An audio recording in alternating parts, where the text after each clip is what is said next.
Boa noite, meus queridos espectadores do MBL News. MBL News que não é um oferecimento de nada, porque não temos muito a oferecer, mas é um programa legal, bacana, que vocês já sabem que terei eu pedindo Pix adoidado, tá? Até porque a live da tarde vocês não capricharam no Pix.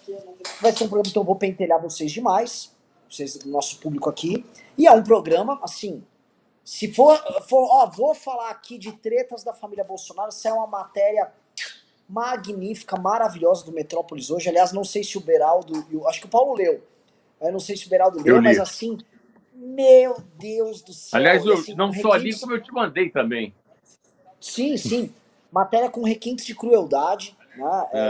Matéria, assim, o cara entregando muita coisa e explicando muita coisa. Porque eu fiz ontem uma live, Paulo e Cristiano, fiz ontem uma live com o Ricardo, em que comentava assim, você consegue fazer uma linha do tempo, acho que o Beraldo já tinha chegado, uma linha do tempo que vai dar rachadinha a vacina, porque são os mesmos atores envolvidos, de advogados a operadores, é impressionante, né, como se fosse um pequeno núcleo criminoso que a família Bolsonaro tem, e esse núcleo criminoso vai operando e vai fazendo e vai acontecendo, né.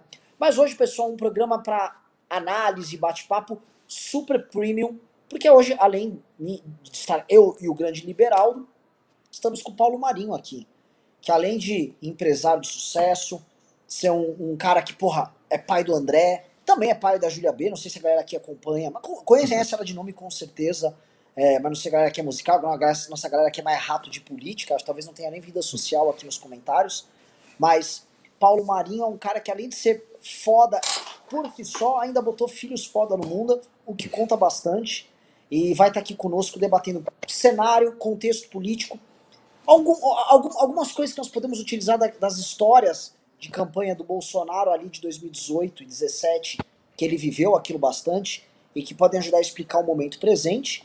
Mas é excelente ter ele aqui conosco, especialmente nesse momento, volto a falar, em que novas provas, novos elementos que comprovam a conduta absolutamente criminosa de todos os membros da família Bolsonaro, e é impressionante que parece que não escapa um, até o filho Jair Renan está envolvido, né? E parece que se o menino mal entrou pra política, já entrou assim, e a coisa chega assustante. Então eu já vou começar, porque eu vou ainda amarrar isso com o dia 7 de setembro. Aí a galera vai perguntar, como você vai amarrar, Renan? Vejam, vocês devem ter acompanhado na matéria do Metrópolis, e assim, eu peço para todo mundo que está assistindo aqui, depois da live, assista, leia a matéria, que é bem interessante a entrevista com o ex-funcionário da ex-mulher do Bolsonaro. O que acontece? É uma matéria do jornalista Guilherme Amado. Isso. A mansão em que vive o Jair Renan, que todo mundo falou, como é que esse moleque tá pagando essa mansão e tal, estava sendo tratada como uma mansão alugada. Mas depois a coisa mudou.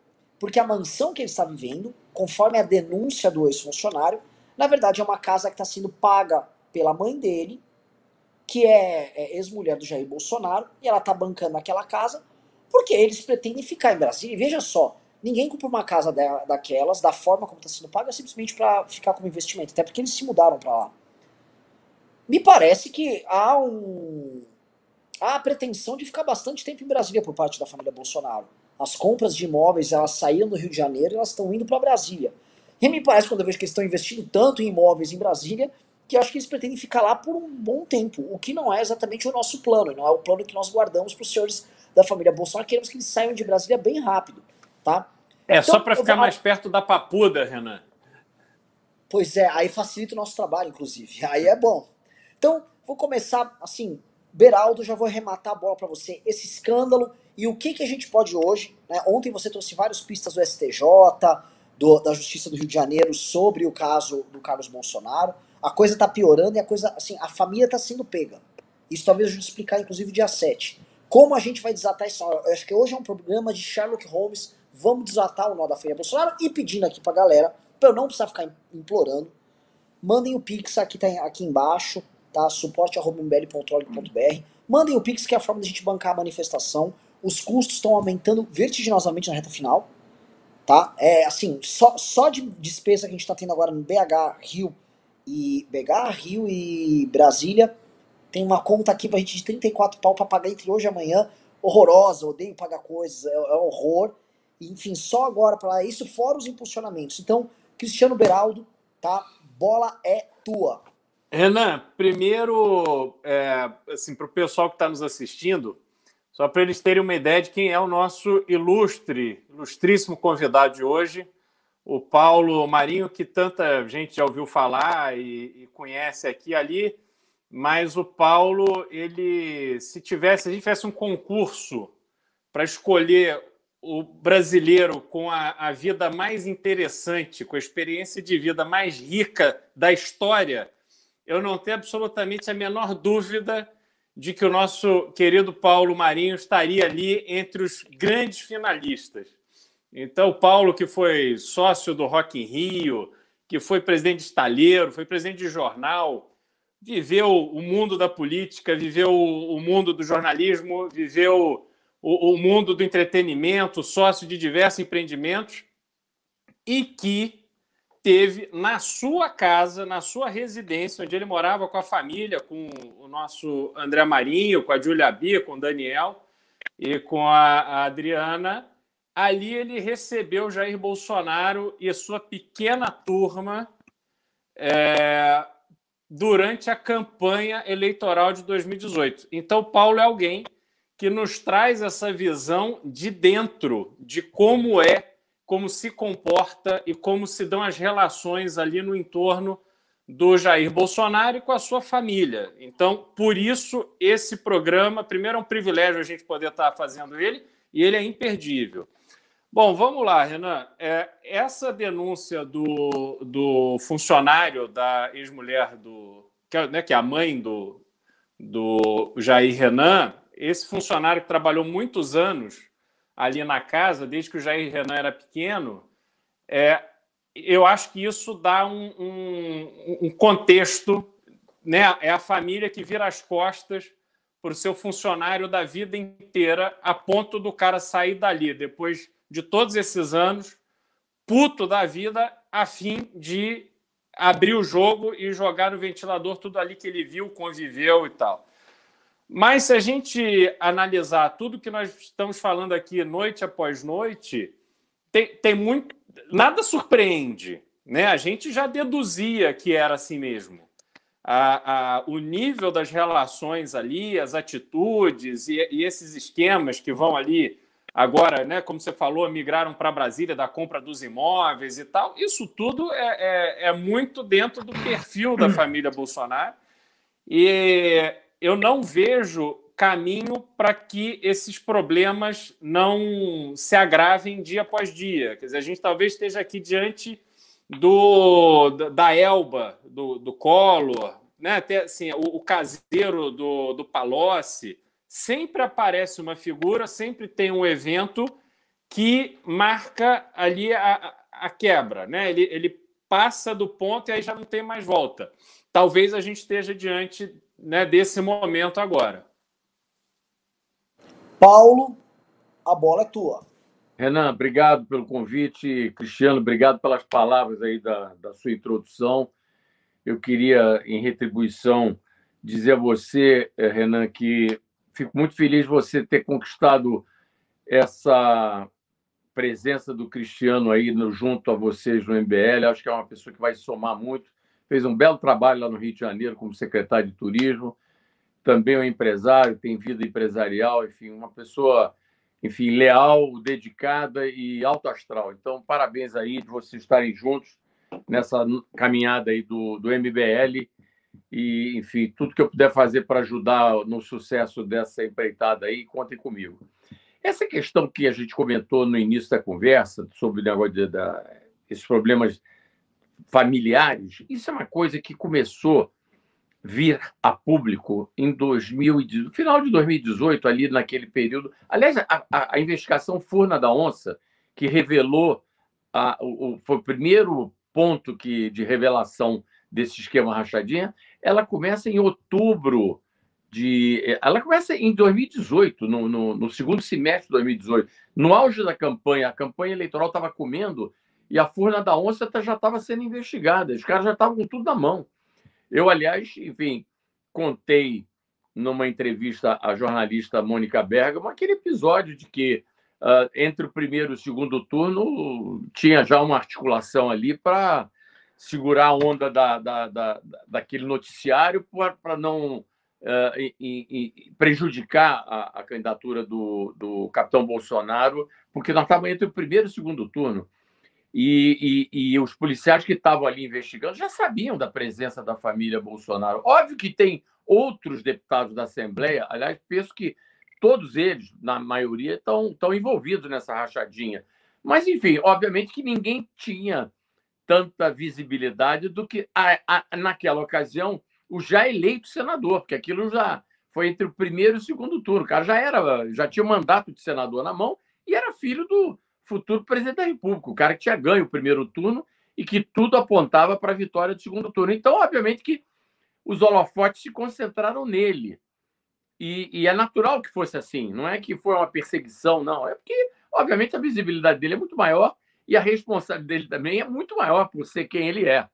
Então, o que eu queria dizer para você é o seguinte: nada me surpreende nesse episódio da rachadinha, e a gente sabe que também que a gênese dessa operação rachadinha começa no gabinete do presidente, do então deputado federal Jair Bolsonaro. É ali que começa essa operação, tanto que a filha do Queiroz, que foi demitida em outubro de 2018, quando surgiu a denúncia da Furna da Onça, ela não estava no gabinete do Flávio, ela estava no gabinete do capitão.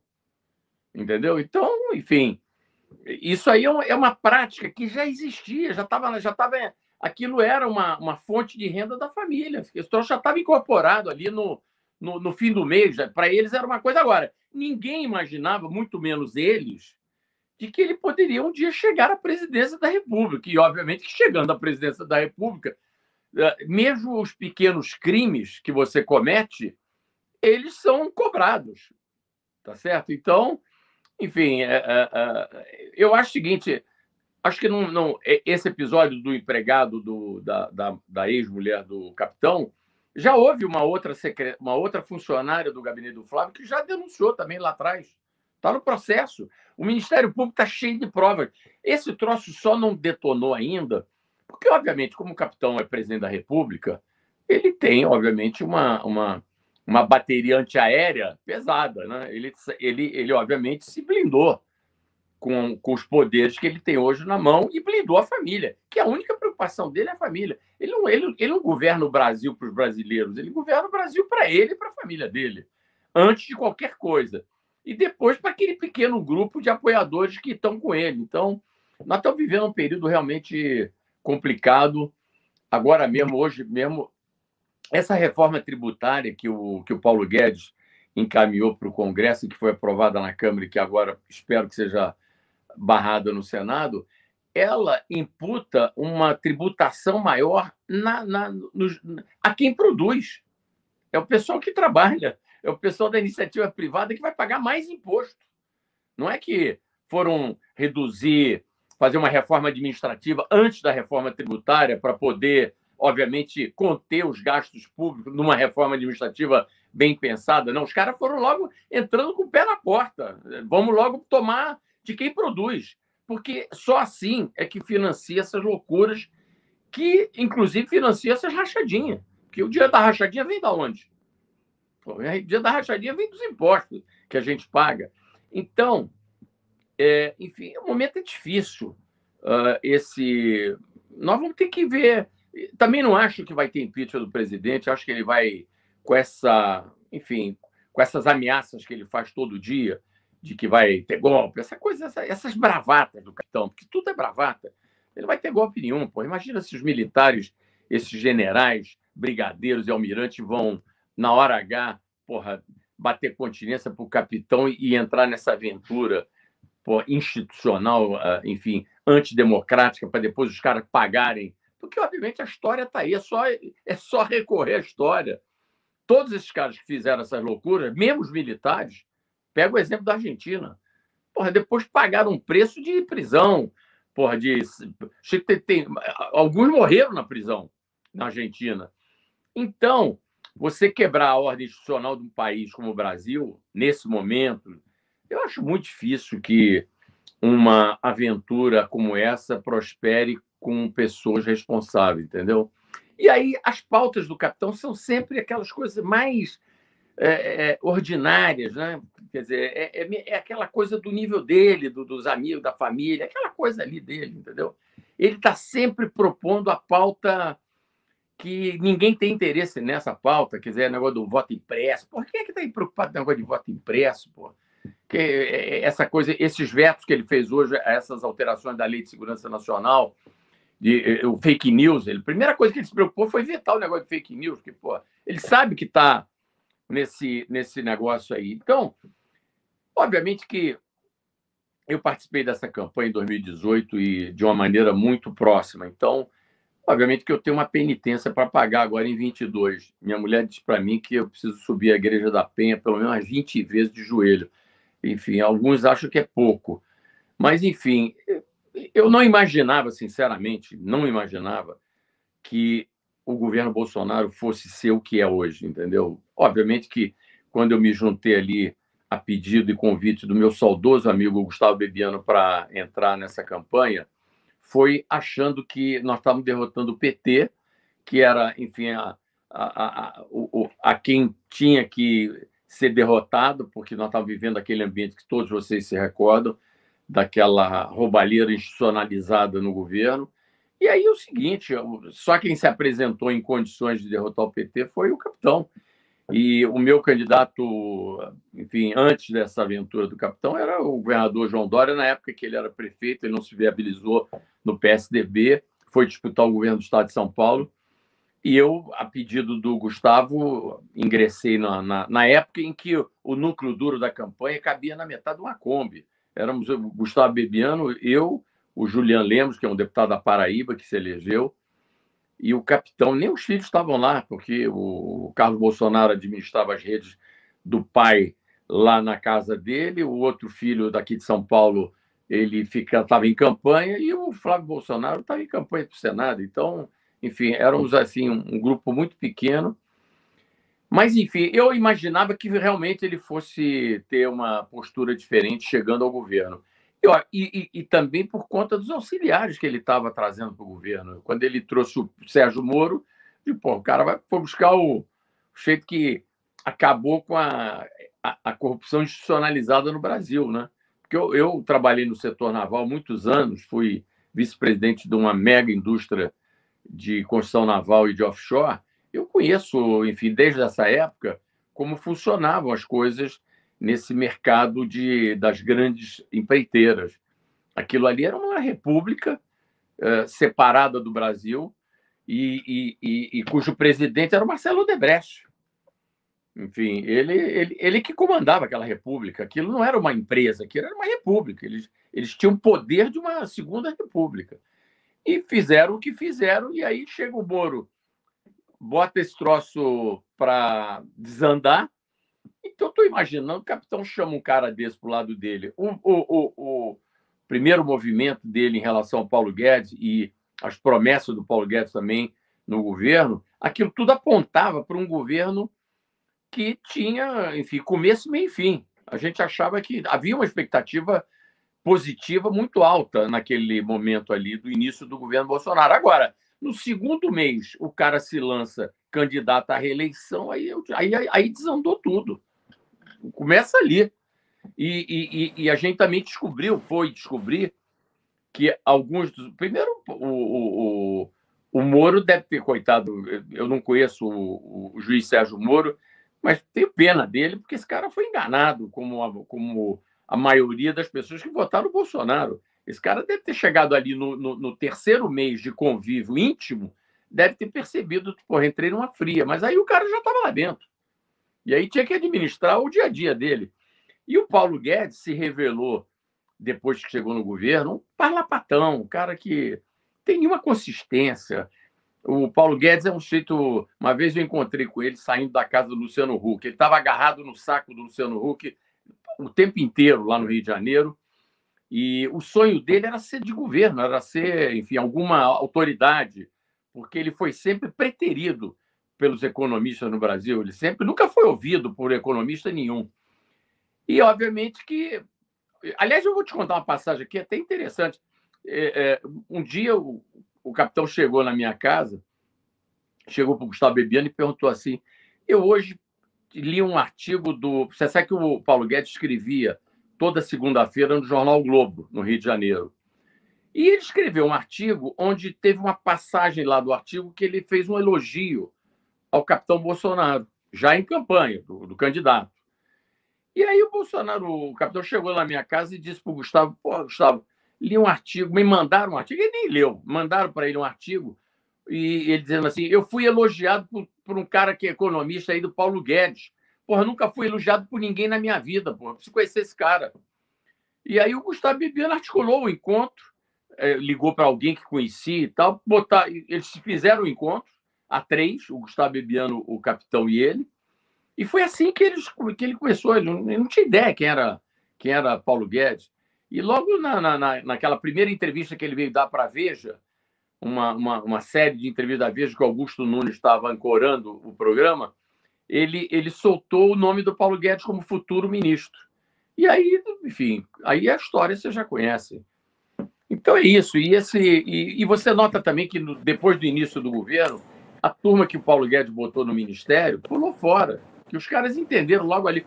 Aliás, eu conheci uns 2 ex-sócios do Paulo Guedes com quem eu conversei ao longo da vida, agora, recentemente, depois do governo. E os 2 me disseram: olha, o Paulo Guedes, se deixar a janela aberta do escritório, ele sai voando. É um sujeito que não tem menor compromisso, é doido. Os caras, os ex-sócios dele. E ainda me disseram: pô, deu um prejuízo monstro aqui. Graças a Deus eu me livrei daquela sociedade. Claro que agora o cara como ministro, esses caras falam isso reservadamente, né? Mas, de qualquer maneira, porra, essa é a versão do governo Bolsonaro. Aquilo é um manicômio, entendeu? Aquilo ali realmente uma casa de doido. Aliás, eu vou te dizer, a melhor coisa que eu escutei nos últimos tempos em relação ao governo Bolsonaro foi um deputado da Bahia, que eu não me recordo agora o nome, mas está na internet, que depois vale a pena vocês irem dar uma conferida, que ele falou o nome dele: é preciso que a gente encontre um interlocutor para conversar com esse doido. E eu sou da Bahia e lá eu sou conhecido como doido. Então, nada melhor do que um doido para falar com outro doido. Foi a melhor coisa que eu já ouvi, foi esse deputado baiano, que está aí o vídeo dele na internet para todo mundo assistir. Então é isso, nós vamos ter que esperar um pouquinho mais. O ano de 2021 está acabando. 2022 a campanha começa em julho, as convenções vão acontecer em julho.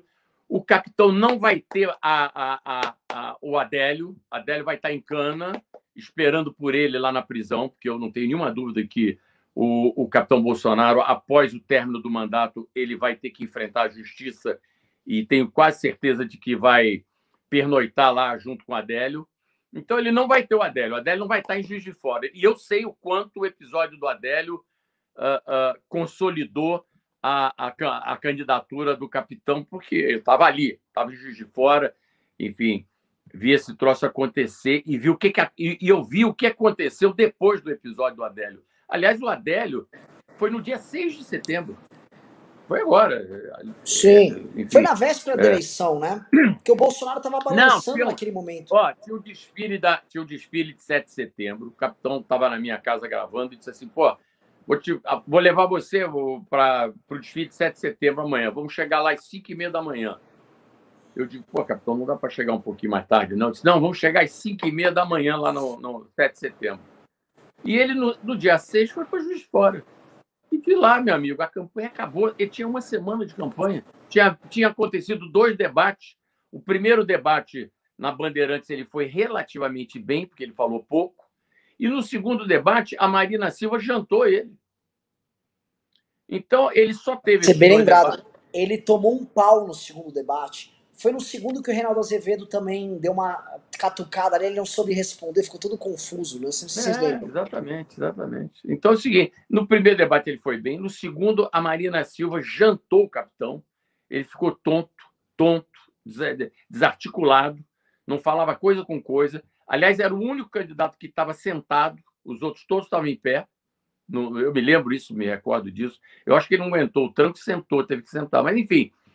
E aí, 6 de setembro, meu amigo, vem o nosso Adélio cometer aquela insanidade E, porra, deu a eleição. Ali, a eleição acabou ali. Eu cheguei no.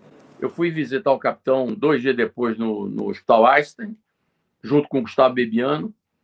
E aí entrei no quarto dele, ele estava sentado na cama, com aquele avental de hospital, e disse para mim assim, para o Gustavo Bebiano: olha, agora a gente não precisa fazer mais nada, ganhamos a eleição.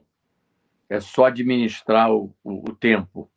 E eu achei que ele estava certo, porque quando eu cheguei no hospital para visitá-lo, eu cheguei para o Gustavo e digo: Gustavo, dá uma olhada o que tem de câmera de televisão aqui na porta desse hospital. Vamos contar aqui. Tinham 32 câmeras. O noticiário do Brasil estava dentro do Hospital Einstein e ele ficou ali com todo. Nós tínhamos 8 segundos de televisão no primeiro turno. Era dizer boa noite, acabava o tempo. E ele passou a ter todo o tempo do Jornal Nacional para ele. Então, sabe quando tudo, até o que você faz errado dá certo? Foi essa campanha do capitão. Então é o seguinte, dessa vez não vai ter o Adélio, vai ter que explicar essas rachadinhas. Nós estamos vivendo um momento terrível no país. Porra, o capitão conseguiu acabar com o Uber.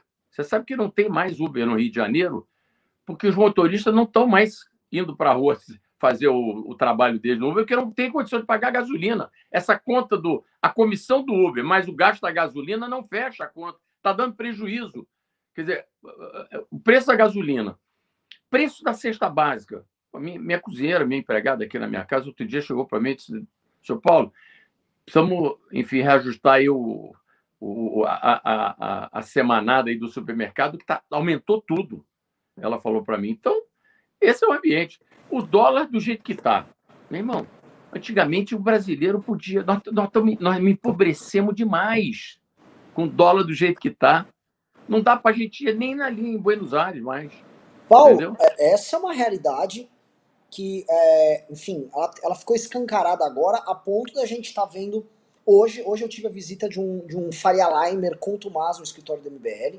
Hoje, inclusive, no escritório do MBL, a gente teve o The Redcast agora há pouco com o Rodrigo Maia. Aliás, foi meio explosivo, porque o Rodrigo Maia falou que o Bolsonaro é gay no The Redcast. Ele falou: eu tô desconfiado que o Bolsonaro é gay. Foi bem legal, foi bem divertido.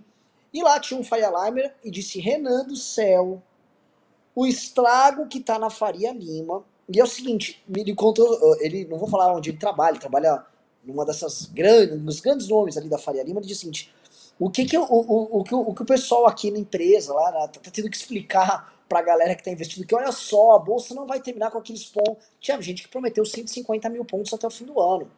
Tá tendo que corrigir. A XP corrigiu pra 135. Que é assim, né? Hoje tá, acho que é 116, 117, em queda. Né? Eles, não vejo nenhuma perspectiva de terminar assim. Quando a gente olha pro cenário, Paulo e Bel, até vou jogar isso aqui pra vocês, porque vocês lidam, e essa é uma coisa que é bacana, com grandes empresários, formadores de opinião, e não falo aqui de influenciadores ou jornalistas, mas gente que forma opinião no meio empresarial. E a virada tá muito grande. Esse colega, assim, disse assim, ó, Renan, se prepare, porque finalmente houve o desembarque, né? O dia D chegou, e foi nos últimos 2 dias, e parece que o pessoal se tocou.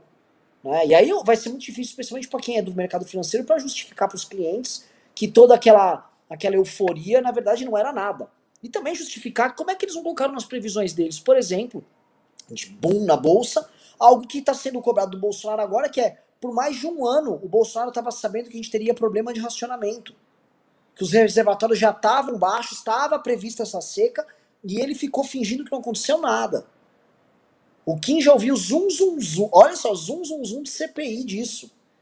E zum, zum, zum uma coisa que o Beraldo explica, o Beraldo manja muito disso, né? Vou jogar esse assunto pra vocês. De religar a termoelétrica, porque parece que tem até ligações entre pessoas que já administram termoelétricas com a própria privatização da Eletrobras e a pressão que eles fazem no governo federal para que mantivesse isso do jeito que tá, para agora religar as termoelétricas pagando o olho da cara e muita gente lucrar enquanto o resto do Brasil se ferra. Passo a bola para vocês pra gente ver como hoje o empresariado e a elite está enxergando o jogo dado. Renan, deixa eu explicar para o pessoal primeiro, quem não é familiarizado com esse mundo, esse universo do mercado financeiro, né, que a gente chama de Faria Lima, porque ali estão concentrados os grandes bancos e as grandes casas de investimento do Brasil, o que acontece? O mercado de ações, na verdade, a ação é um pedaço de uma empresa. Então, a lógica de você ter um mercado acionário, Estados Unidos, por exemplo, é um lugar onde isso é muito avançado. Então, você, por exemplo, frequenta um supermercado. Aí você vai naquele supermercado, você vê que os preços são bons, ele está sempre cheio, o serviço é bom, o lugar é arrumado, ele começa a abrir outras filiais e tal. Você fala, pô, esse supermercado aqui eu conheço, eu gosto, então eu quero ser sócio, eu quero ir junto com o dono desse supermercado aqui nesse crescimento. E aí, esse supermercado, ele tem ações lá na Bolsa, você vai e investe naquela empresa. Essa é a lógica, é você conhecer, é você saber, é você ler o balanço, você se informar, ler as notícias. Essa é a lógica do investimento em Bolsa de Valores, que é um investimento de longo prazo. Quer dizer, ao longo do tempo, ao longo dos anos, os bons negócios eles tendem a crescer. Ok. Como é que isso funciona no Brasil? O Brasil tem um percentual muito pequeno da população que investe em Bolsa.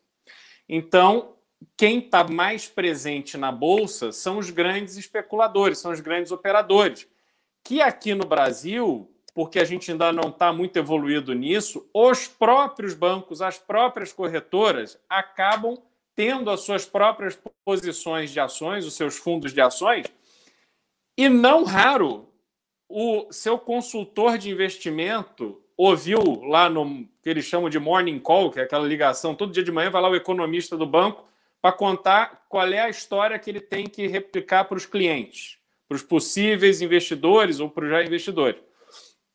E aí vai lá esse economista e fala, pô, hoje você tem que... O mercado de carne vai explodir, então você tem que vender para os seus clientes JBS. Só que na outra ponta, o próprio banco, a própria corretora tem uma posição já gigante de JBS que ela vai sair em cima de você, que é o investidor.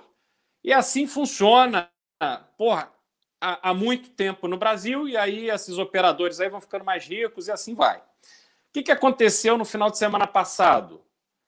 A Fiesp se propõe a escrever um manifesto chamando atenção para os riscos da falta de harmonia entre os três poderes.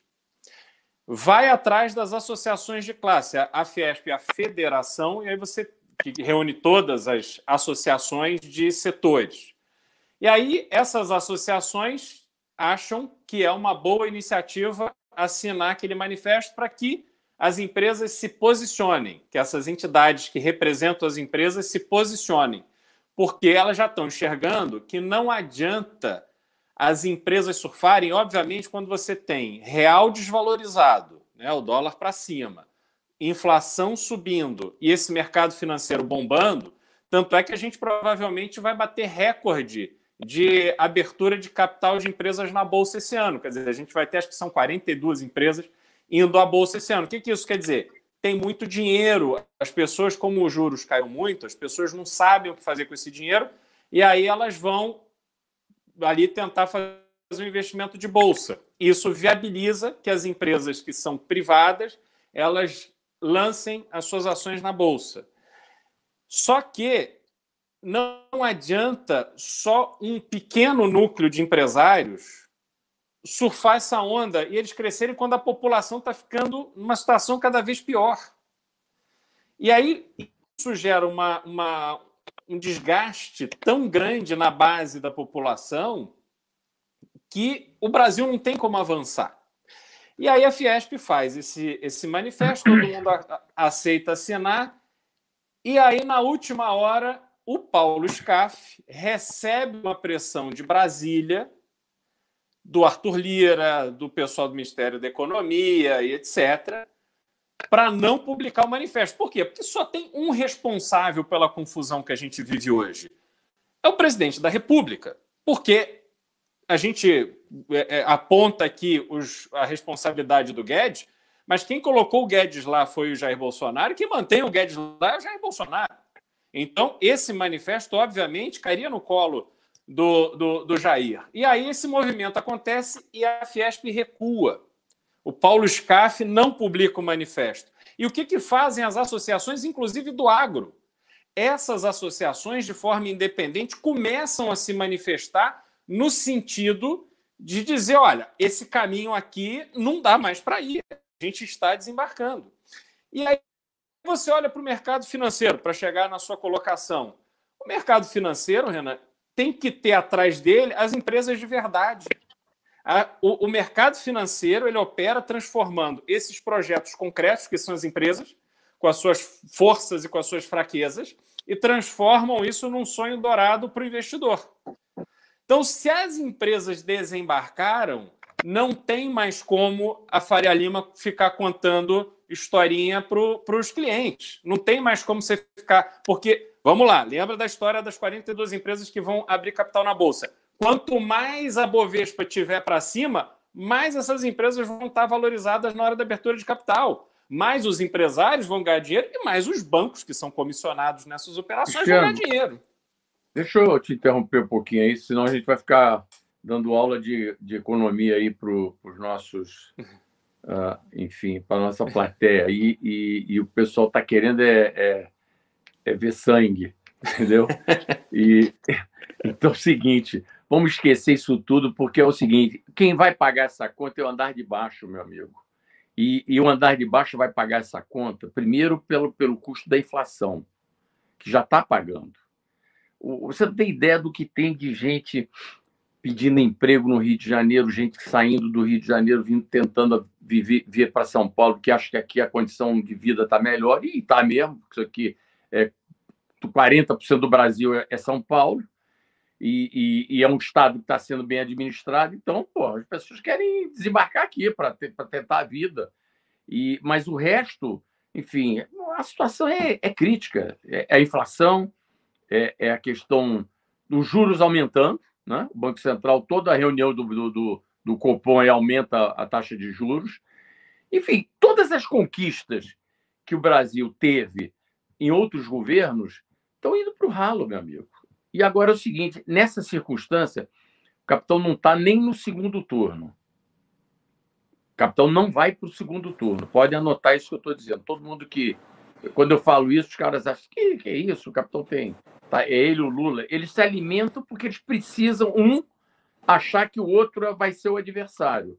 Porque só tem uma chance dessa equação dar certo para os dois. É eles se enfrentarem. Mas isso não vai acontecer. O capitão não está no segundo turno. Eu acho que a terceira via, essa que a gente tanto fala aí, eu acho que alguém vai surgir, ocupar esse espaço e o capitão vai derreter daqui até o final. Não tem uma notícia, não tem uma perspectiva. E outra coisa, de novo, a única pessoa que poderia tirar o capitão dessa situação seria a economia.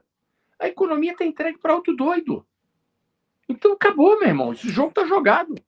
Paulo, essa é uma coisa que a gente comenta aqui no programa. Eu fico muito feliz que você está comentando isso. O Beraldo também vinha comentando nas outras lives, que é a perspectiva do Guedes enquanto um idiota, né? Porque havia, assim, e eu acho que isso vem morrendo cada vez mais, até por causa das declarações meio de Maria Antonieta do Paulo Guedes, né? A economia tá bombando, dane-se se a luz subiu. Tipo, o PIB caiu, não, a economia tá bem. O cara tá pinel, o cara tá doidão. Ele tá pinel, completamente pinel. Aliás, desculpa, ele tá pinel não, ele já era pinel. Sim, sim. Como a gente não conhecia ele era uma coisa assim, intramuros, era uma coisa assim, ele, a família dele e os ex-sócios, porque os ex-sócios eu já comentei aqui, todos falavam que ele era doido e que todos ficaram mega felizes quando se livraram dele na sociedade. Então eu estou contando o seguinte, ele já era doido. Ele só não tinha, era uma caneta na mão, que ele passou a ter uma caneta poderosa, porque eu me lembro que na terça-feira, depois do segundo turno, a reunião de apresentação do novo ministério foi feita na minha casa. Começou às 9 da manhã, terminou às 5 da tarde. E aí o Paulo Guedes queria tudo para ele. Ele queria o Ministério de Minas e Energia para ele, queria o Ministério de Planejamento para ele, e queria tudo para ele, tudo. E aí, tanto que numa hora da reunião, eu que estava ali, enfim, eu era pato novo, não estava nadando fundo, né? Porque pato novo não nada fundo. Eu fiquei na minha, mas teve uma hora que o capitão perguntou, Paulo, você não quer fazer algum comentário? Aí eu disse assim para ele, capitão, olha, o dia do Paulo Guedes é igual ao meu, tem 24 horas. Ele, com esses 4 ministérios que ele acabou de botar aí nessa nova desenho ministerial, Ele provavelmente não vai ter tempo para cuidar disso. Eu acho que pelo menos o de Minas Energia podia ficar fora. E confesso a você que ele acabou acatando essa minha sugestão e ficou Minas Energia de fora, porque ele queria Minas Energia para ele também. Então é o seguinte, aquele é um doido, meu irmão, eu sei o que eu estou te falando, o cara é doido. E outra coisa, durante a campanha, tomou cada esporro do capitão, se submeteu a cada papelão para ser ministro da Economia, para ser o tal do posto de Ipiranga, que eu, sinceramente, o cara vai estudar em Chicago, passa uma vida dedicada a estudar, e o sujeito vai ficar submeter a esse papelão. Aí eu já comecei a achar, digo, esse cara não é um... Esse cara é diferente, porra. O capitão chegava para ele assim, Paulo Guedes, tu não entende porra nenhuma de política, sai fora, você não entende nada. E ele entrou numa de que ele agora virou um lua preta da política, do capitão, que ele é agora o mentor da política. Tanto que quando ele foi ao Congresso, quando ele tomou aquela invertida lá do filho do Zé Dirceu, ele chegou ali, não como ministro da Economia, ele chegou ali como político. Ele quis fazer discurso político ali. Você lembra, Paulo? Logo depois da eleição do Bolsonaro, houve um comentário sobre o Mercosul de uma jornalista argentina. E aí a resposta do Paulo Guedes para ela foi: é bom vocês se acostumando que eu falo igual o presidente Bolsonaro, tá? Não, desculpa, calma, desculpa. Posso falar? Eu vou contar essa história para você, porque, desculpa, eu vou contar essa história para você. Isso foi o seguinte, acabou a apuração do segundo turno, nós saímos da casa do capitão, eu, Gustavo Bebiano, Paulo Guedes, e fomos para um hotel onde a imprensa inteira estava, achando que o capitão ia dar alguma declaração depois da vitória, tá? Pois bem, aliás, desculpa, eu não sei se isso foi no primeiro turno ou no segundo turno, acho que foi no primeiro turno essa história. E aí, eu acho que foi no primeiro turno, exatamente. Acabou foi no primeiro turno, exatamente. Aí acabou lá a tal apuração, nós fomos para esse hotel. Quando, obviamente, o Paulo Guedes chega no hotel, estava a imprensa toda, todo mundo correu, ele sentou numa cadeira e ele ficou, inclusive, sentadinho, a imprensa inteira em pé, e ele estava ali, tomado por aqueles repórteres. E ele começou, a primeira coisa foi uma entrevista de uma repórter da Argentina, justamente isso que você falou, e quando eu vi que ele estava completamente desorientado, eu digo, esse cara vai desandar aqui. Eu peguei o Paulo Guedes e disse assim, Paulo, vamos sair, porque já o Uber que eu pedi já está chegando. E tirei ele do meio dos jornalistas. Olha essa conversa que eu vou te contar, que é deliciosa essa conversa. Peguei ele, fomos embora, saímos pela porta lateral do hotel, tinha um carro do Uber, entendeu? E aí, o que aconteceu? Eu entrei no carro com ele e fomos embora para casa. Só que eu estava no Uber, eu digo, vou te deixar primeiro, que eu morava no Jardim Botânico, ele no Leblon, eu digo, vou te deixar primeiro. E aí, no caminho, a primeira coisa que eu vi, que eu falei com ele, é o seguinte, Paulo, a primeira coisa que você precisa fazer é ter um assessor de imprensa. Tu não pode enfrentar esses repórteres na condição que você tem hoje, de porta-voz da economia brasileira, de peito aberto, porque isso não vai dar certo. Você precisa contratar. Ele disse assim para mim, você tem toda a razão. Você tem você que é um jeito muito bem articulado na imprensa, você tem alguma sugestão? Eu digo, não tenho assim de cabeça, não tenho, mas enfim, tem que pensar, alguém que tenha perfil para ser um jornalista, que tenha perfil para ser um assessor de imprensa. Aí ele vira-se para mim e diz assim, você sabe quem é que eu pensei que podia ser meu assessor de imprensa? Eu digo, quem? Ele disse, a Miriam Leitão. Aí eu disse assim, aí eu achei que ele estava de sacanagem comigo. Eu digo, esse cara está de sacanagem comigo. Mas aí eu dei 2 minutos, vi que ele não estava rindo. Eu digo, ele está falando sério. Aí eu disse assim, Paulo Guedes, deixa eu te falar. A Miriam Leitão, ela não é jornalista. A Miriam Leitão é uma entidade. Tu acha que a Miriam Leitão vai sair do Globo, do jornal o Globo, da Globo? Ela é uma entidade, meu amigo. Para situar... Aí eu não quis estender essa conversa, porque eu achei que ali foi a primeira vez que eu digo, esse cara não bate bem. Ou esse cara é um pouco desinformado nessa área da mídia, ou esse cara tá de sacanagem comigo para fazer essa piada, e eu não achei ele, como ele não riu, eu também achei que não era piada. Aí eu disse, mas eu vi que era sério. Eu digo, esse cara é doido. Foi o primeiro momento que eu me dei conta disso. Então, Renan, é o seguinte, sabe qual é a melhor maneira de acabar com o governo Bolsonaro? É deixar o capitão e o Paulo Guedes trabalharem. porque isso não vai dar certo. O problema é que a gente morre de fome antes, Paulo. Tudo bem, mas, meu irmão, como nós não vamos tirar ele antes? Já fiquei preocupado. Como nós não vamos tirar ele antes? Porque, obviamente, quem é que vai... Tu acha que o Lira vai vai abrir um processo Paulo, de impeachment? o senhor está com pouca fé. A manifestação do dia 12, ela vai ser um game changer. Sério mesmo. Não, tomara que seja, mas mesmo com essa manifestação do dia 12, essa do dia 7, ele também vai botar gente lá. Tem aqueles 300 malucos, vão para lá. Mas, Paulo, tem uma coisa importante. No dia 10, o Supremo vai julgar a obrigatoriedade do Lira pautar o impeachment, que é uma ação, inclusive, do Rubinho Nunes e do Kim. Mas isso não vai acontecer. Não vai acontecer. Paulo, homem de pouca fé. Sabe eu não acredito que vai acontecer isso. Eu não acredito que cenário, mas essa aqui, o senhor está errado. Imagina, meu irmão, o cara já tomou conta ali do Centrão, meu irmão. Aquela turma ali, os profissionais já estão com ele. Paulo, ali tem... Renan, tem mais 1 ano e meio de caneta cheia de tinta. Paulo, que isso? Discordo. Isso faz uma diferença ali para a turma ali do Centrão imensa. Mas vou dar um exemplo do que aconteceu agora. Até a esquerda votou favorável à reforma tributária, a reforma de aumento de tributos que o Paulo Guedes passou lá na Câmara. 2 coisas pra gente notar. A esquerda votou porque a própria esquerda recebeu emenda. E o que está se comentando ali é que a boa parte da esquerda, incluindo PT, PSB, PDT, entrou no lance do Lira de receber um monte de emenda, porque muitos desses deputados estão vendo concorrentes dele do PP, do PL, do MDB, etc e tal, recebendo um monte de emenda, concorrendo na base eleitoral deles, e eles viram então uma situação de desvantagem. Só que, mostrando o seguinte, que a coisa desandou, agora todo mundo tá pegando essas emendas, todo mundo tá pegando a grana. A segunda coisa, soube, e eu tinha falado isso outro dia, o Kim veio hoje participar da live comigo e ficou, não sei se o Senado segura. Soube hoje de fonte picôncia, fonte pica das galáxias.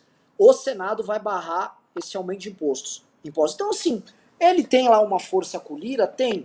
Mas o preço está cada vez mais caro. O Senado está trazendo cada vez mais dificuldades, não só para o Bolsonaro, mas para o Lira em si.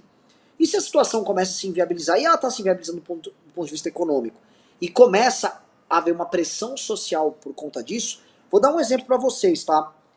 Não sei quem está aqui acompanhou hoje o André Janones fazendo a live dele. A live do André Janones foi a maior live de convocação de manifestação de todas, tá? Tá com mais de 30 mil compartilhamentos no Facebook dele e subindo. E foi ele tratando do dia 12, ele não estava convocando dia 7, ele estava convocando dia 12. O dia 12 está crescendo, não estou falando que o dia 12 derruba o Bolsonaro. O dia 12, tendo um bom tamanho, que não precisa ser gigante, vai fazer com que a gente convoque outra em outubro.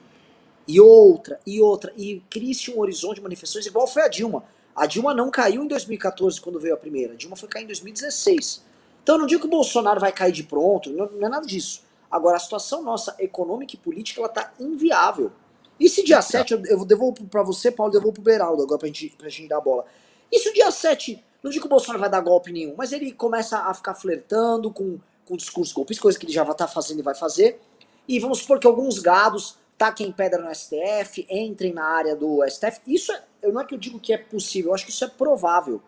Não vai haver uma tomada de poder, mas vai haver eles vão ter que fazer algo. Algo vai precisar ser feito por parte da militância bolsonarista.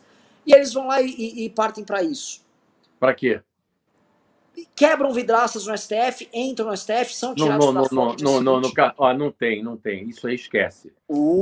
Esquece, Renan. Paulo. Esse 300, olha aqui, posso contar uma cara? Não é o 300, não, Paulo. Os caras estão levando algumas dezenas de milhares de pessoas para Brasília e o discurso da convocação é sobre golpe.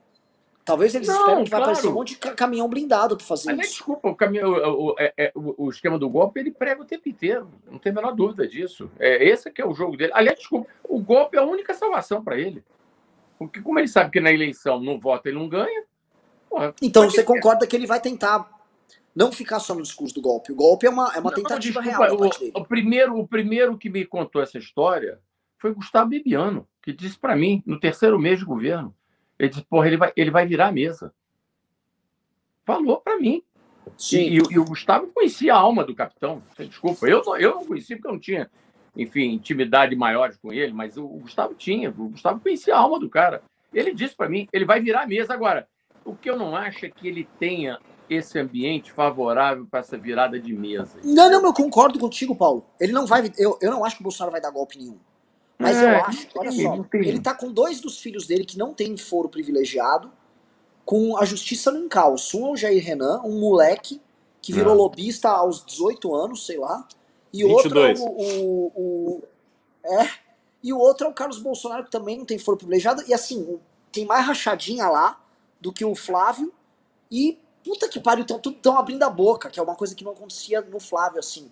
Né? Tem gente já abrindo a boca e entregando. Aliás, eu acabei de, agora, enquanto a gente estava aqui falando, acabei de receber algumas mensagens do Guilherme Amado, mandando essas matérias que ele fez hoje com esse empregado aí. Já tem vídeo, áudio, cacete aí. Cara. Não, o negócio tá horroroso ali. E assim, como ele já tinha um discurso... O meu ponto é, Paulo, ele já tinha um discurso golpista, sempre quis, operou em nome disso. Isso eu tô contigo, desde o começo de 2019.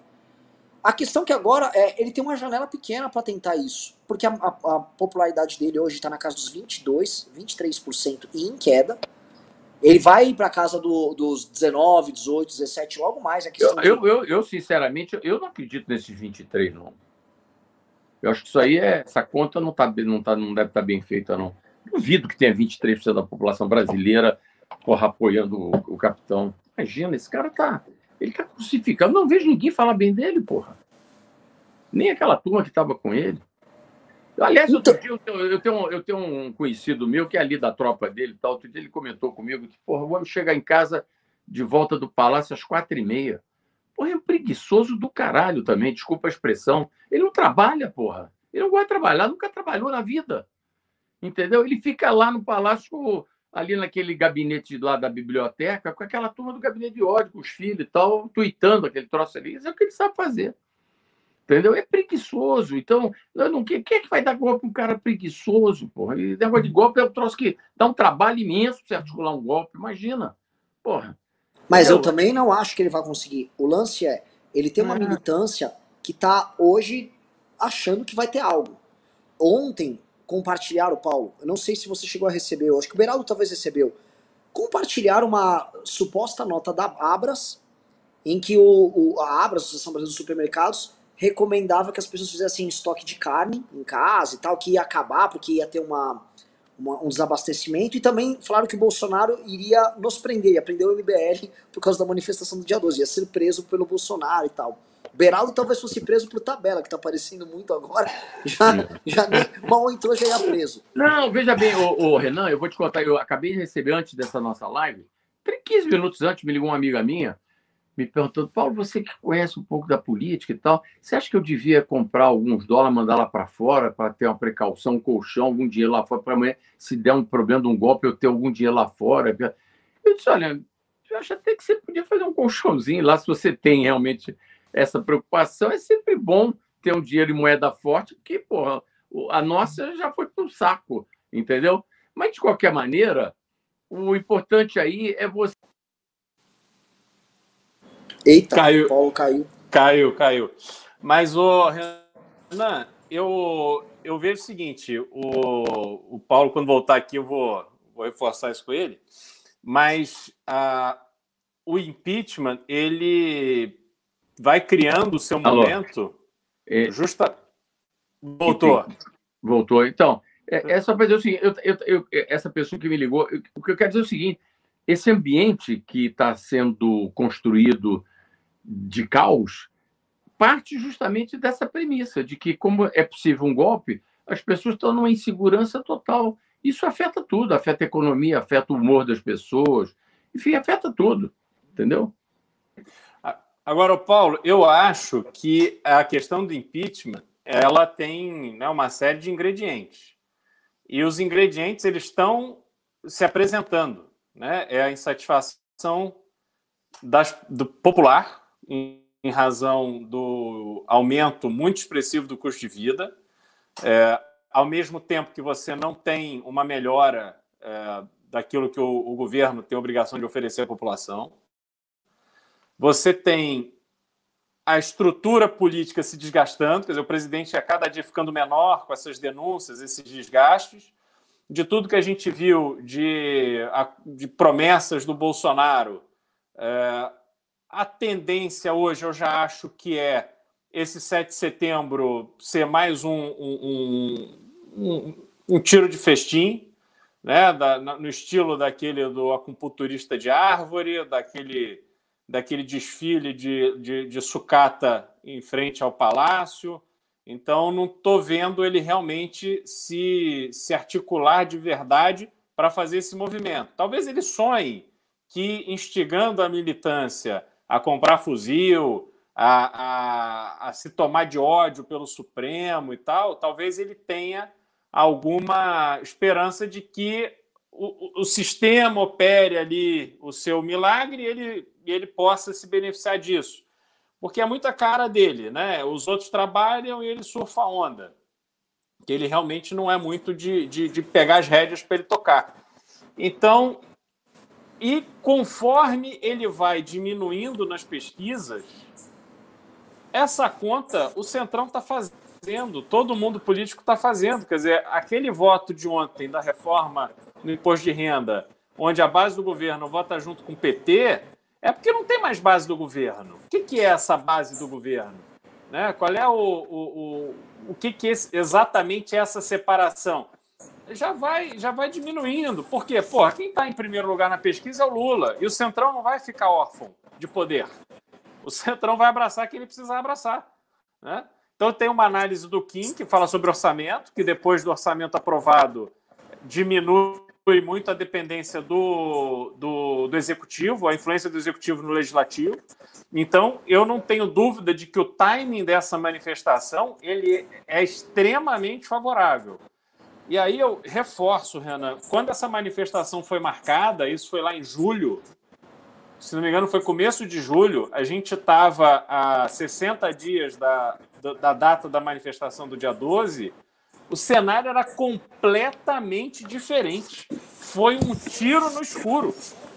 Se a gente tivesse na situação que a gente estava há 60 dias, cara, provavelmente hoje a nossa live estava com 700 pessoas, não com 3.000. Entendeu? Mas a coisa foi degringolando de tal forma porque foi prevalecendo, óbvio, o Bolsonaro fazendo cada vez mais besteira, o Paulo Guedes cada vez mais sem saber o que fazer para resolver o problema da economia e o povo tomando no rabo todo dia. Cara, a gente vai pagar a nossa conta de luz mais cara da história esse mês de setembro, Renan. Porra. Deixa eu fazer uma pergunta aí rapidinho. Ruim. Não, assim, é bizonho. E isso porque foi prometido pelo Paulo Guedes que agora a recuperação ia estar bombando. Só pedir um negócio pra galera aqui rapidinho. Cadê o Paulo Guedes? Volta aí o Paulo Marinho. Do brother! O Paulo Guedes não vai estar em live nossa, não. Cadê o Paulo Marinho? Tenta ver. O Paulo Marinho voltou à internet, ele caiu. O que aconteceu com ele? Galera fala pra ele operar no 4G. Tenta ver, pra botar no 4G pra não ficar caindo a internet. A conexão não tava boa. Agora, pedir pra galera, vocês mandaram pra gente R$ 1.700 de Pix aqui. Pessoal, a gente não vai conseguir bancar a manifestação, porque ontem já caiu o valor das doações e hoje tá menor ainda. Pessoal, eu preciso no mínimo, na live da noite, fazer R$5.000 de doação. No mínimo. Vocês estão nem na metade disso. E eu sei que vocês estão fazendo a diferença nessas histórias, estão lutando pra caralho, mas assim, preciso que mande suporte@mbl.org.br. E vocês podem mandar o Pix com perguntas, a gente vai ler aqui. É um programa, inclusive, mais interativo. Vou começar a ler os Pix. Agora, cadê o Paulo? Ô, produção, tenta colocar o Paulo aí de volta. Tá voltando. Voltou? Voltou. Entrou? Paulo, tá boa a internet Entrou. aí?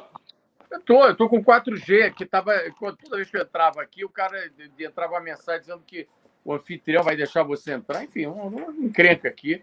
Mas agora tá tudo certo. Estou aqui de volta. Ótimo. Então, assim, só antes de passar Paulo, a bola aqui só para registrar... Não, só para registrar que o pessoal está muito incomodado, você chama o Bolsonaro de capitão. Que ele não é capitão de porra nenhuma. Não, mas ele é capitão e eu acho que tem que chamar ele de capitão, porque até porque para colocar ele na dimensão dele, entendeu? Porque ele é um presidente de direito, mas ele não é um presidente de fato. Isso é um fato também, né? Assim como ele é capitão de direito, mas nunca foi capitão de fato, que ele é capitão reformado. Exatamente. O cara é doido, cara. Então, ele não governa nada. Ele administra o Brasil em favor da família dele. Só isso. E tentando blindar. Paulo... pera, Paulo aqui tá... cadê? Como é que estão aí? Eu não estou com o feedback aí do pessoal que está participando aí desse nosso encontro. Como é que está aí o humor da turma? Batemos 3.000 pessoas, o humor da turma é maravilhoso. Única reclamação aqui com você é você chamar ele de capitão. Eles querem que você chame ele de bozo, de filho da puta. Eles querem que você dê... Você desça ao meu nível, Paulo. Aqui eu vou começar a chamá-lo então de Bolsonaro. Pronto. Pessoal, só isso que eles estão reclamando. De resto, a galera tá aqui, tá adorando. Aliás, a galera gostou muito das histórias de bastidor. Essa do Paulo Guedes foi a que o pessoal gostou mais. Né? Agora sim, Paulo, uma vez, eu não sei se foi você que me contou, Paulo. Alguém me contou uma vez que durante os treinamentos para os debates ali das eleições de 2018, o Paulo Guedes tentou chamar o Bolsonaro para falar de economia. Aí o Bolsonaro estava com o menor saco e queria ficar assistindo um jogo do Palmeiras. Não, ele ficava foi o seguinte, estava na minha casa e não era debate, não. Era o dia da entrevista da Globo News, que tem aqueles jornalistas todos ali em volta daquela entrevista dele. E que todos os candidatos foram serem entrevistados por aquele grupo de jornalistas. A Mira Leitão é que era a âncora do programa. E aí o Bebiano disse, porra, capitão, vamos marcar aí o encontro... O programa era às 10h30 da noite. Vamos marcar na casa do Paulo às 8h, que é perto da Globo, a gente bate uma bola e o Paulo Guedes vai te falar um pouquinho dos problemas e tal. Enfim, para te brifar um pouco de assuntos sobre economia e tal. Bom, então deu 8h30 da noite, chegou o Paulo Guedes na minha casa com um monte de pasta de apontamentos e tal. E aí o capitão tinha chegado uns 10 minutos antes, tinha me dito assim, pô, Paulo, liga aí que vai ter um jogo do Palmeiras. Ele aí se estatelou no meu sofá, eu liguei a televisão, ele pediu um prato de croquete que ele adorava comer da minha cozinheira. Ele gostava tanto que ele acabou roubando a minha cozinheira e levou para o palácio. Cozinheira que trabalhou comigo 25 anos, viu meus filhos nascerem, entendeu? Era uma mega cozinheira baiana chamada Rainê, que, aliás, enfim, aproveito aqui para mandar um grande beijo para a Rainê, que está lá no Palácio do Alvorada hoje, entendeu? Então ele pegou, aí botou a Rainê, fez lá um prato de croquete para ele, ele sentou ali, meu amigo. O Paulo Guedes chegou com aquele negócio e o Gustavo perguntou assim: e aí, capitão, vamos conversar um pouco? Então, não, peraí, que vai começar o segundo tempo. E aí, porra, ele começou, e aí acabou. Ele foi ver o jogo do Palmeiras, o Paulo Guedes ficou olhando para o teto do lado dele, com aquele monte de pasta de anotações, e acabou o jogo do Palmeiras, nós fomos direto lá para a Globo News. E, por acaso, nesse dia, ele saiu até muito bem no programa. E foi no dia que ele decorou aquele editorial do Roberto Marinho no Globo em favor da Revolução, e que teve num determinado momento que o jornalista Roberto Dávila levantou uma bola para ele na rede, e ele aí veio e cortou a bola lendo o editorial de cor e salteado.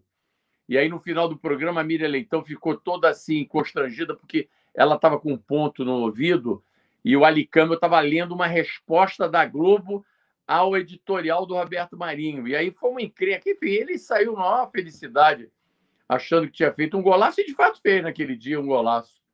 Mas, enfim, esse é ele, o capitão. Ele não lê nada, entendeu? Ele não gosta de...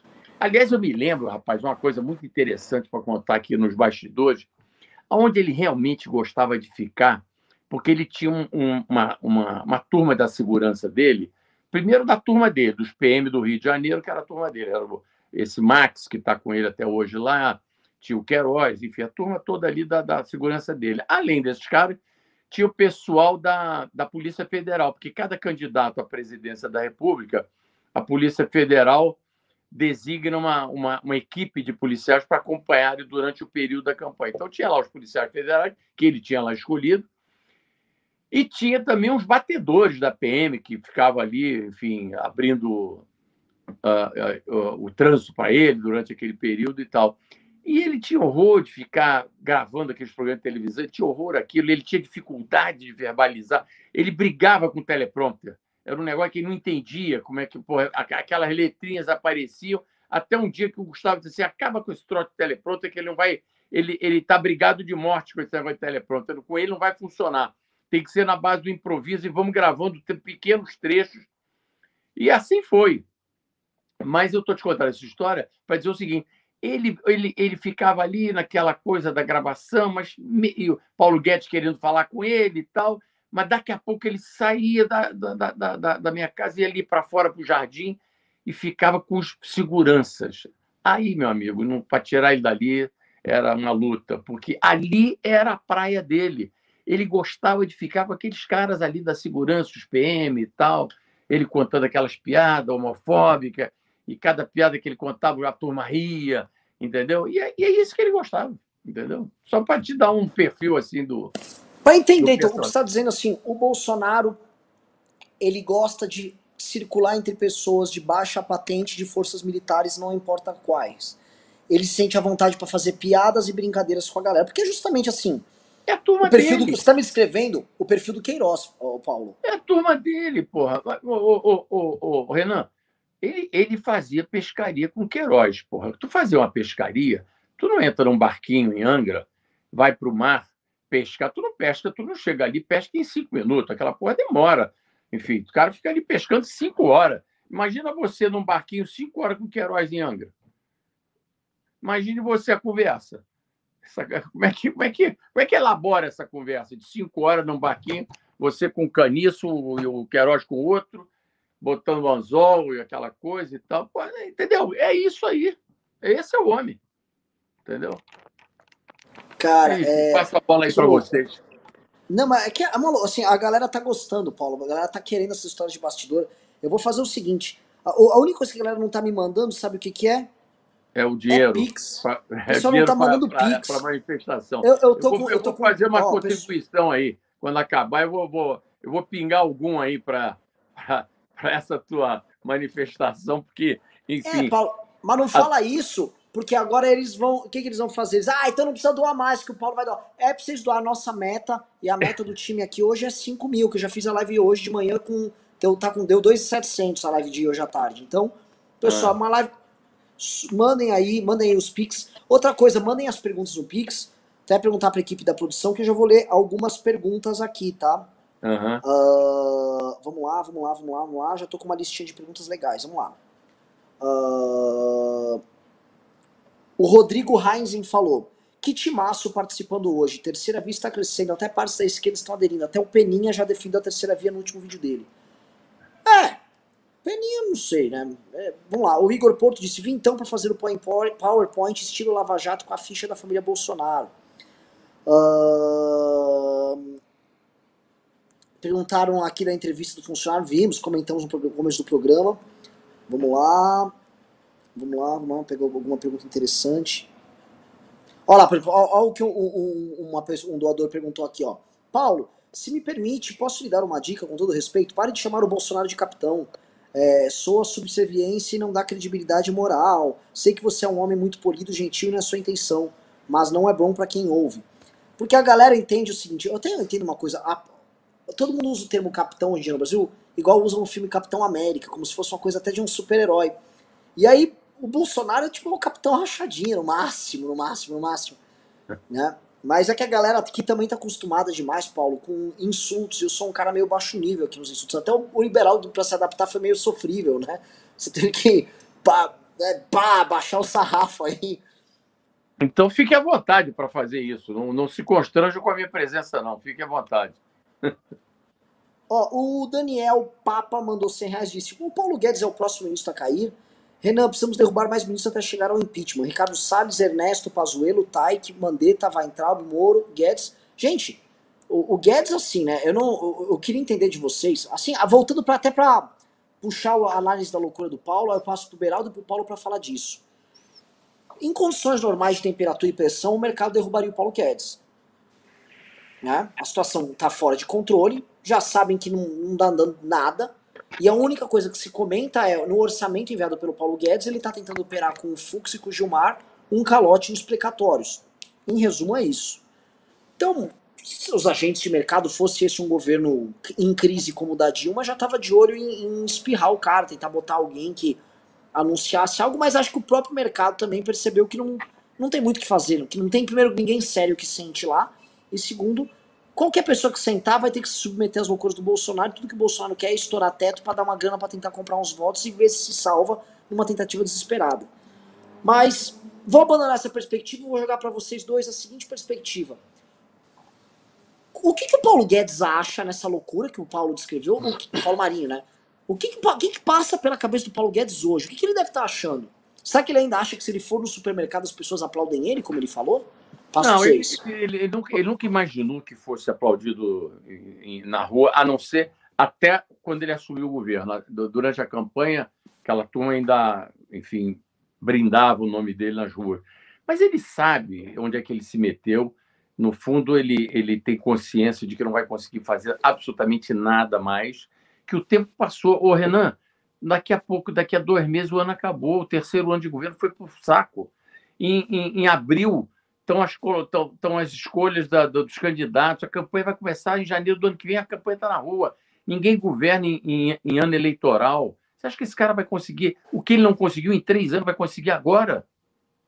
Já era, meu amigo, já era. O capitão não está no segundo turno, e ele não vai estar no segundo turno. Primeiro, pelas loucuras dele, pelas roubalheiras que ele praticou antes do governo, todo esse esquema que a gente veio tomar conhecimento. Todo dia aparece aí uma novidade nessa área. Ele que... Aliás, desculpa, eu tenho gravado aqui no meu celular os programas da campanha, tudo que ele prometeu na campanha, tudo, sem exceção. Pega os filmes da campanha, depois eu vou te mandar para você guardar aí nos seus arquivos implacáveis. Todos os filmes da campanha que ele gravou, ele não cumpriu absolutamente nada, ele fez tudo ao contrário. Então, porra, entendeu? Não há mais salvação, nem para o capitão, desculpa aí, eu vou continuar falando por causa do hábito, nem para o Paulo Guedes. Esquece, esse jogo está jogado. Ele está fora do segundo turno. Por isso é que ele está tentando, no desespero, criar um factoide que permita ele embalar ainda esses 300 malucos que estão com ele. E aí fica aí essa coisa de vamos brigar com o STF, que é uma maluquice. Imagina o presidente da República comprar uma briga com o judiciário inteiro. Imagina, o judiciário está fechado contra o... Imagina se ele vai conseguir furar aquilo ali. Aquilo é uma instituição totalmente de espírito de corpo, pô. Imagina, aqueles caras estão todos fechados entre eles. Então, desculpa, ninguém está descumprindo lei nenhuma. Nenhum desses ministros do STF está descumprindo lei nenhuma. Eles estão, enfim, julgando os casos à luz da lei. Esse agora da prisão do Roberto Jefferson, não é que o Roberto Jefferson estava ali protestando politicamente, não, porra. Ele estava ali todo dia aparecendo com a 45, com a 12, porra, vou dar um tiro na cara do não sei o quê, chamando os meninos de apelido, ameaçando. Pô, tem limite para esse troço, pô. A lei está aí, pô, e a lei é para todo mundo. E aí a valentia do cara está lá em Bangu agora, em companhia, está lá na cela, junto com o Cabral. Enfim, agora, então, esse troço aí, eu acho que aí não tem salvação para esse esquema deles, não. Eu acho que isso aí já era, e ele vai tentar, obviamente, insuflar a turma para poder criar factoides e criar uma narrativa nova para que as pessoas fiquem preocupadas nessa coisa. Eu vou defender a democracia. Imagina, pô, se o capitão está preocupado com a democracia. Fala lá, Beraldo. Não, eu acho que o Guedes, a gente fala que ele é maluco e tal, mas não no sentido literal, porque ele está longe de rasgar dinheiro.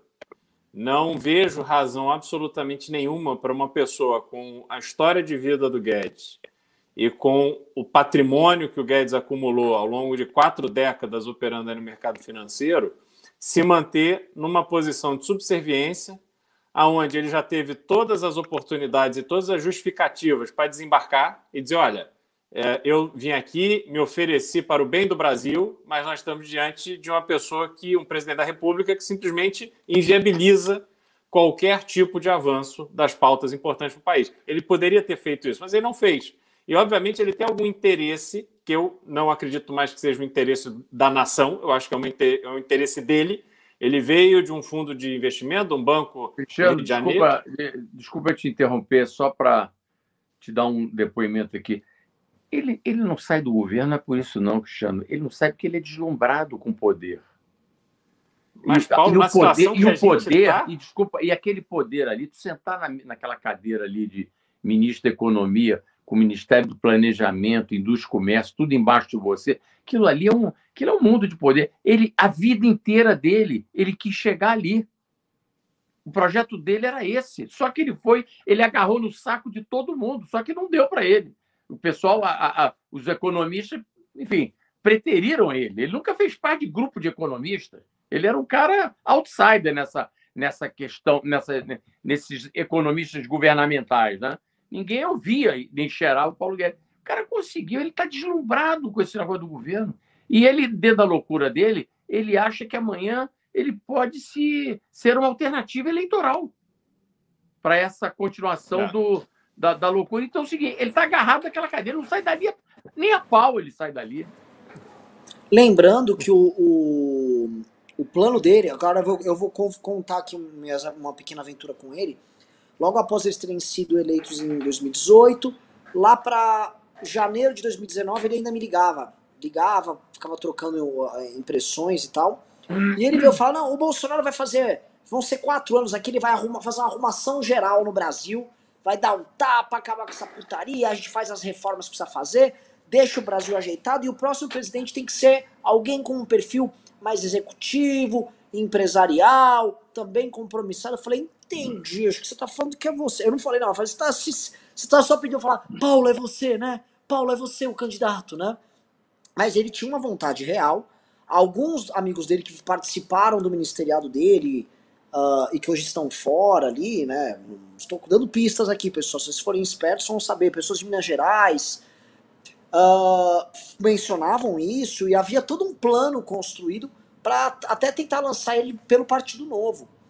E não deu certo. Assim, ele foi derretendo e caindo pelas tabelas de uma maneira muito humilhante, a ponto dos parceiros dele tendo que abandonar ele e fazer um jogo duplo. O que aconteceu, até comentar com vocês, né, é que essa turma do movimento liberal brasileiro, Rodrigo Constantino, para citar, você vê que eles estão sendo obrigados a criticar as coisas e eles criticam de uma maneira subserviente, feia. Não estou conseguindo concordar com isso. Como se, assim, não é que ele achou uma merda, ele não está conseguindo concordar, ele está fazendo um grande esforço para concordar, mas mesmo assim não está concordando, né? Então, assim, ele mesmo no texto dele, ele entrega, assim, que é uma tentativa real dele em concordar, o que mostra que ele tá, na verdade, dando um recado pro Guedes. Guedes, assim, o que você tá me pedindo não tá fácil. Só, assim, puta que pariu, cara. Agora, assim, é uma turma muito distante da realidade, né, muito distante do mundo real, porque o Paulo Guedes, ele não mudou o discurso. Ele veio tentar justificar o PIB negativo, falando, não, na verdade, o crescimento começa agora. O crescimento é nesse trimestre, vocês vão ver agora. E aí saiu um material sobre a produção industrial em julho, que foi uma queda horrorosa, julho. Então não está nem no trimestre observado que teve a queda. Julho já está no trimestre, no próximo trimestre que ele falou que vai ser muito bom, e já começou uma bosta. Então, o que esse cara tá fazendo lá? Sabe, é um troço muito louco, muito louco. E eu ainda tento achar se há alguém ainda sério. A ministra Tereza Cristina, mas dá para entender que o agro brasileiro, né, a própria Confederação da Agricultura, não importa o governo, tem alguém deles lá, porque o agro é o único setor econômico brasileiro que consegue estar presente e precisa estar presente, porque senão também passam a perna neles, é um setor visado, muita ONG em cima e tal. Eu vou ler mais algumas coisas aqui, mas também vou reclamar público. A meta é 5, pessoal, vocês mandaram 3 mil reais. A meta é 5. 5. Vamos lá, vou ler os pix aqui. O Matheus Ribeiro disse, André Marinho é sensacional, se tornou a voz da sensatez no pânico. Quando ele veio no MBL News? Eu vou chamar ele um dia. Na verdade, eu já chamei o André. Então, o André Marinho, posso garantir a você que o André Marinho é muito melhor do que eu. vai ser, a turma aí o Ibope aí do André Marinho vai ser muito mais alto que o meu. Então, sugiro que você faça esse convite a ele para que ele venha, enfim, desfrutar da companhia de vocês em breve, viu? O André tá popstar no Pânico e aconteceu isso que a pessoa que mandou o Pix falou. O André é um menino maravilhoso. Ele, enfim, sempre foi um ótimo estudante durante a vida acadêmica dele. Ele é muito preparado. Você sabe que quando eu viajei para o exterior, todas as vezes que eu viajava com o André para o exterior, toda vez ele entrava no avião, eu olhava, ele tinha 2 livros com ele, no mínimo. Ele entrava no avião, começava a ler, desembarcava no destino, ele estava terminando de ler os livros dele. Ele é muito... O André tem muito conteúdo, é muito preparado. Enfim, o André tem um futuro brilhante. Além de ser um filho maravilhoso, que eu sou apaixonado, e, enfim, é uma pessoa, um ser humano maravilhoso também, para os amigos, para todo mundo. Ele vai bombar, a hora dele vai chegar já já, não tem a menor dúvida. Mas eu acho que essa guerra que ele tá vivendo no Pânico foi muito boa para ele. Eu também acho. Aliás, a experiência do Pânico foi muito boa para ele, deu a ele uma popularidade muito grande, deu a ele... Você fazer um programa ao vivo numa rádio com a audiência da Jovem Pan todos os dias, te dá uma experiência, te bota num nível de experiência muito alto. Eu acho que foi uma excelente oportunidade que surgiu na vida dele e que acho que ele soube aproveitar a oportunidade. Isso é o que é o mais interessante. Só comentar um negócio que rolou na live anterior, né? Houve o The Hatcast hoje à tarde e o Rodrigo Maia, assim, falou também que, além dele falar que o Bolsonaro é possivelmente gay, falou que quase saiu na mão com o Paulo Guedes, acho que deve ser na época das discussões ali da reforma da Previdência. Cara, que caos. E voltando isso do André, gente, só respondendo, né? O André é isso que, assim, primeira vez que eu ouvi o André, eu recebi um áudio que ele mandava as imitações dele por áudio, por celular, e aquilo ficava rodando. E cá entre nós aqui, ele tem um talento nessas imitações. É muito difícil você fazer o que ele faz. Você precisa ter um dom para aquilo ali. Eu, às vezes, tento imitá-lo, tentando imitar alguém, eu não consigo. Aquilo é uma dificuldade imensa.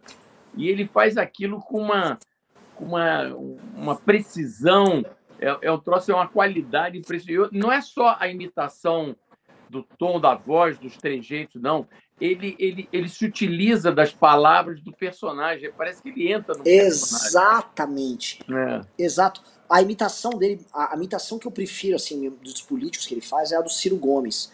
Porque o André, assim, ele vai atrás de termos de economês do Ciro Gomes muito particulares e também de insultos do Ceará que ele usa. Então ele usa esse cachorro de...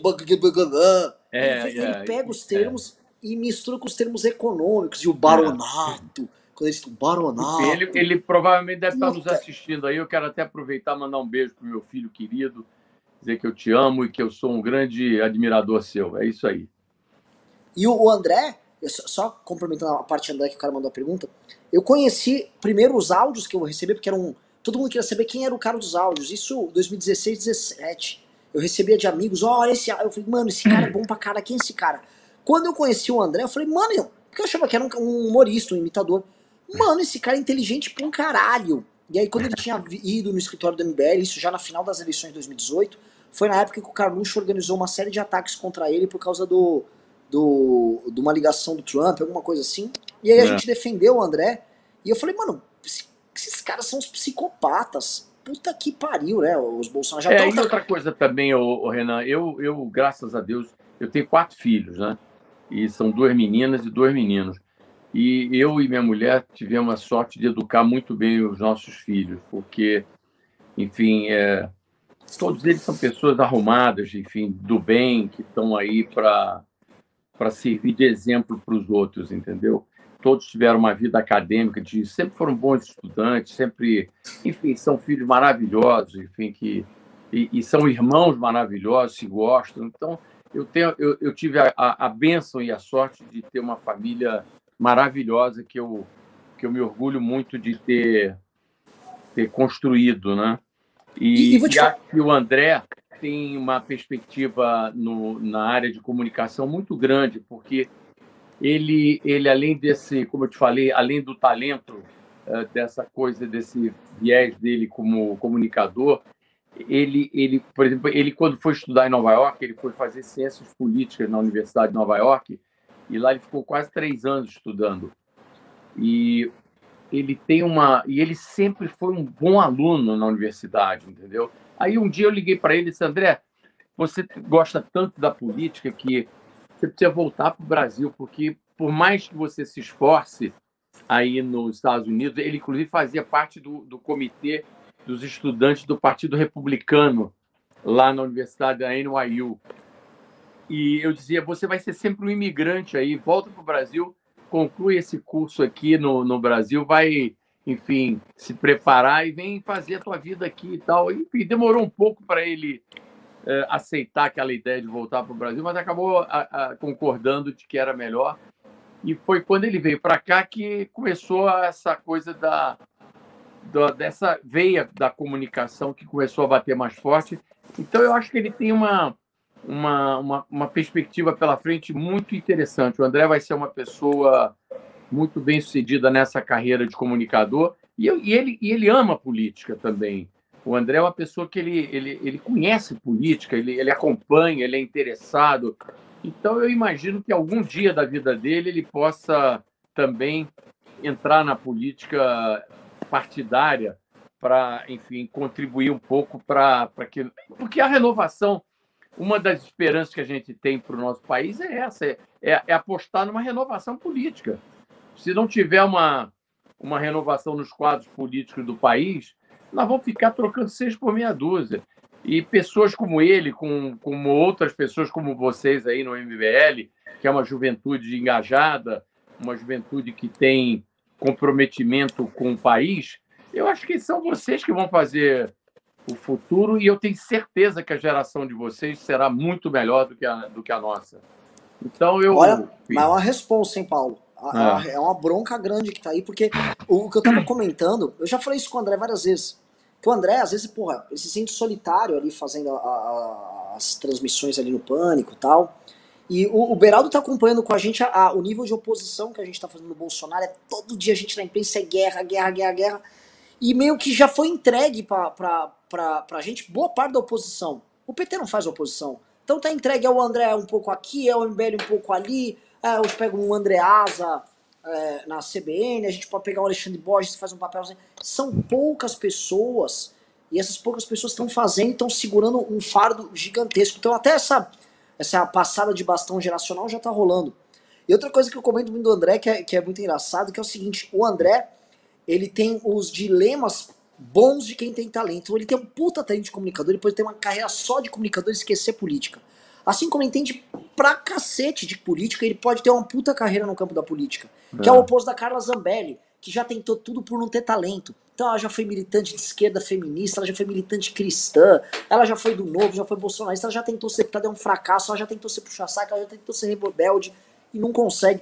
E o André tem os bons dilemas. Outra coisa que eu falo muito pro André também é o seguinte: André, antes de você pensar em ingressar na política, você precisa conquistar o teu espaço no mundo da comunicação, para você ter uma estrutura econômica que te permita você não precisar da política para nada, entendeu? Você, ao contrário, por exemplo, dos filhos do capitão, que foram todos eles para a política, viraram, enfim, profissionais da política, todos no vácuo dos votos do pai no Rio de Janeiro, que é aquele voto da direita radical. Eles surfaram naquela onda, e o próprio Carlos Bolsonaro foi emancipado aos 17 anos para ter o primeiro mandato dele de vereador, quando ele concorreu contra a própria mãe numa eleição para vereador no Rio de Janeiro. O outro tem 4 mandatos de deputado estadual, o Flávio Bolsonaro. Agora vai ter mais 8 de senador. Então, só de estadual ele tem 4 mandatos, 4 anos, 16 anos. Agora vai ter mais 8 de... Enfim, eles passaram a vida inteira. E todos, mais curioso dessa história é o seguinte: todos têm patrimônio. Porra, como é que faz isso, cara? Porra, um chico nunca trabalhou na vida. Não sabe o que é não sabe o que é ganhar um dinheiro por mês. Tem que trabalhar na iniciativa privada. E as pessoas E vocês sabem o quanto é difícil ganhar dinheiro? Pô, você trabalhando, se esforçando, é difícil, meu amigo. Jeito acumular alguma reserva para você comprar um imóvel. Isso é depois de muito tempo de trabalho que as pessoas conseguem. Ali não. Ali, de repente, aparece todo mundo com um apartamentinho aqui, uma lojinha ali, não sei o quê. O outro compra uma mansão de 6 milhões na beira do lago e tal. E a gente vai achando tudo normal. Nunca trabalharam na vida. Foi assim que o capitão educou os filhos. Depois de 9 mandatos de deputado federal, que é outro também que nunca trabalhou. Então é o seguinte, eu estou citando isso só para dizer o seguinte, eu tive 4 filhos, nenhum deles nunca trabalhou em governo nenhum, e graças a Deus. Então o que eu digo, André, é o seguinte, André, antes de você pensar em fazer política, pensa em construir um patrimônio, enfim, fruto do teu trabalho, faz primeiro a tua vida fora da política. Aí depois, quando você tiver independência econômica, aí você vai lá prestar um serviço ao país, vai lá renovar a política, mas faça isso com a autoridade de quem está vindo da iniciativa privada depois de ter conquistado alguma coisa para poder ir para a política. Não vá para a política depender da política para nada, pelo amor de Deus. E ele já entendeu essa mensagem e acho que ele está nessa caminhada. Então, temos certeza de que ele vai ter algumas etapas para cumprir aí na condição de comunicador antes de pensar em fazer política. Maravilhoso, e vou falar um negócio assim, além de maravilhoso, além do programa ter tido pico de 3.300, programaço, Paulo, programaço, vou ter que sequestrar para fazer mais live aqui, porque deu bom. Valeu. E o pessoal gostou das histórias. Só falando que batemos a meta dos Pix também, tá? Já passou de 5 mil reais. Pô, então, galera, eu acredito a você o seguinte, olha, eu ia completar o que não passasse dos 5, o que não chegasse aos 5, eu ia fazer uma inteira para dar essa MTL, entendeu? Então, eu acho que agora eu estou dispensado, mas de qualquer maneira eu vou fazer uma contribuição para ajudar aí também, viu? Faço questão. Eu gosto muito do trabalho político que vocês fazem e acho muito importante ter jovens como vocês, enfim, enfrentando esses desafios da política todos os dias. Eu sou fã de vocês e acho que vocês têm também um caminho muito... Vocês têm pessoas como o Arthur, o Kim, que estão na política, tem muita gente boa que tem origem no MBL, que já está fazendo um caminho na política de grande sucesso. O Kim e o Arthur são 2 exemplos disso, tem aí o Rubinho, vereador também. Enfim, tem muita gente boa aí com vocês. Te contar só a novidade, o Rubinho tá prestes, e assim, eu tô falando isso porque ele falou já em telefone, por telefone na live agora, então não vou ter, não estou contando nada que ele não saiba que eu estou contando. O Rubinho tá prestes a pegar a relatoria da reforma da Previdência em São Paulo. É o vereador mais cotado para isso. Primeiro mandato. Então, e outra coisa, Renan, vocês precisam trazer mais quadros para levar para a política, que essa coisa precisa de quantidade também, não pode ficar restrito. Aliás, eu fiquei muito feliz quando eu soube que o Cristiano estava vindo aí para se juntar a vocês, para ajudá-los nessa tarefa, porque é muito importante essa renovação de pessoas cuja origem política de vocês, com o pensamento liberal de vocês, enfim, e capazes, com coragem. Aliás, eu vou te dizer, eu sou fã do nosso samurai lá na Câmara dos Deputados, o nosso Kim.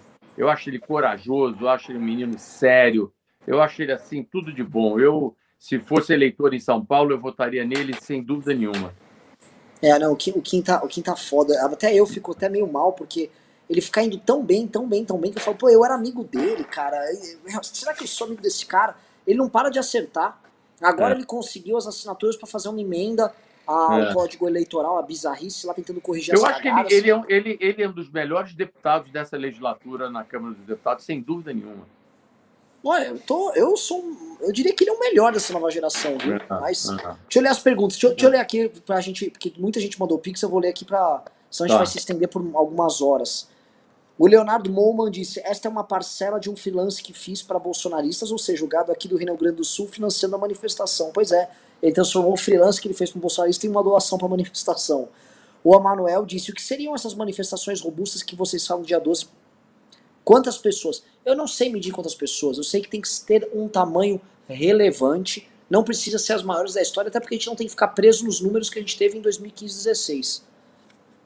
O Abel Molinari disse, fim de semana estaremos realizando adesivaço em São Paulo. Quem quiser participar, procurou o Instagram Medusas do Caos. O Rodrigo da Silva disse, o que vocês estão esperando para testar o nome do Arthur na Nacional? 4%, como os outros você deve ter para presidente? O Arthur pontuaria, mas mais fácil disputar para governador. O Marcelo da Silva disse, segue meu help, vocês são foda. O Vitor Rosa disse, aquela doação diária para ajudar a derrubar esse estelionatário. O Anthony Coelho disse, vamos tirar o Bonoro, esse é o máximo que posso passar por causa deste merda. O César Henrique disse, o que fazer em um possível governo PT? Oposição, bater e se preparar, porque será um começo solitário na oposição. Eduardo Marins disse, pra esse careca para de tirar, careca no caso eu, e pede pro Marinho doar uns 50 mil pelo bem do país, e compra em dólar, segurança nunca é pouco. Não precisa forçar a mão no Paulo Marinho, não. O Paulo só de ter vindo aqui na live já ajudou a galera... Não, mas pode tranquilizar aí o seu colega aí, que eu vou pingar algum, pode ter certeza. Não, então vai ter um pinga aqui do Paulo, maravilhoso. Isso é bom. Porque assim, a gente tá na reta final, Beraldo foi o secretário hoje, o secretário tá ficando um par de dinheiro, Paulo.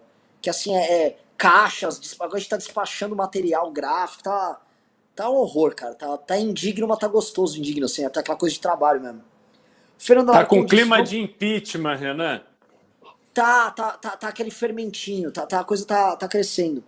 O Fernando Alarcon disse, vamos derrubar esse imbecil. Tem Faria Limer que pensa assim, Beraldo federal com Kim. Ô, louco, Beraldo, já estão te jogando pra federal, vou te roubar lá do Arthur. O Nicolas Diniz disse, pela força. Senhores, podemos usar um slogan universal tipo hashtag sou brasileiro, eu mereço políticos. Não, é fora Bolsonaro. O Cauê Renatini disse, Liberaldo, me chama para ser seu estagiário, vou de graça para aprender, topa? Te mando meu currículo no Insta. Beraldo, tá Boa. Pintando os liberalders. Paulo, você não tem ideia. O Beraldo veio participar das lives, ganhou a alcunha de Liberaldo, criaram um jingle pra ele. O Liberaldo, assim, as pessoas estão criando a campanha dele espontaneamente aqui. Esse negócio, quando o sujeito ganha apelido, é porque tá fazendo sucesso, viu? Pois é. Não, mas ele ganhou um jingle. Eu nem vou cantar, porque ficaria meio cringe, mas... Mas olha, posso garantir à turma que está assistindo aí que vale a pena apostar nesse cavalo do Beraldo, que é gente da melhor qualidade. Obrigado, valeu. E toda ajuda é bem-vinda.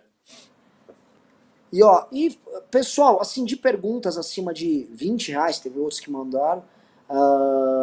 Outra coisa, tá? O pessoal fundiu aqui o seu capitão, Paulo, com o Croquete, estão falando que o Bolsonaro é o Capitão Croquete aqui nos comentários, todo mundo Capitão Croquete. Luca Meira mandou R$100, Flávio Schmael mandou também um valor legal.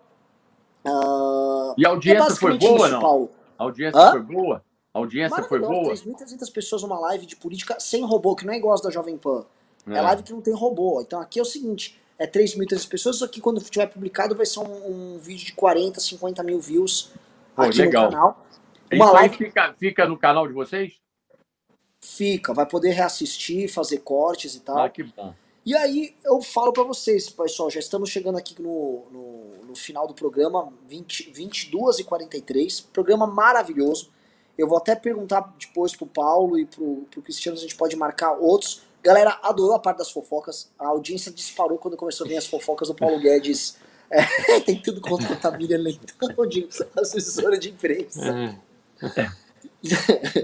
Então, vambora, vamos fazer se você tiver tempo aí, Paulo, tá hiper convidado. Vamos sim. Olha, Renan, aqui com falando assim, de coração, eu tenho muita admiração pelo trabalho de vocês, sou fã da turma aí do MBL, e o que eu puder ajudar vocês aí nesse trabalho de pregação desse projeto liberal para o país, com essa juventude de vocês, que é tão importante nesse momento, contem comigo e, enfim, estou à disposição, sempre que me convidarem, estarei aqui com o maior prazer fazendo essa conversa. Então, e aproveitar também para agradecer o Cristiano de ter participado conosco aqui dessa conversa, que é um amigo querido que eu tenho, enfim, que é uma pessoa que realmente eu vou começar a pensar seriamente em transferir meu título eleitoral, que eu acho que ainda dá tempo, do Rio de Janeiro para São Paulo, para votar aqui no nosso Beraldo, no ano que vem. Então, Valeu, Paulo. Obrigado. Eu vou te falar um negócio, Paulo. Você pretende votar no Beraldo? Imagina uma chapa que vota pro Beraldo para estadual, Kim para federal, o Rene para senador, Arthur governador. Você tá faltando um presidente aí na conta. Mas pelo amor de Deus. Esse presidente vai acabar aparecendo aí uma hora dessa.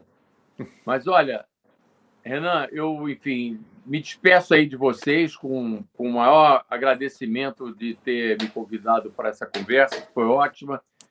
E espero que o teu eleitorado aí, teus participantes também tenham gostado.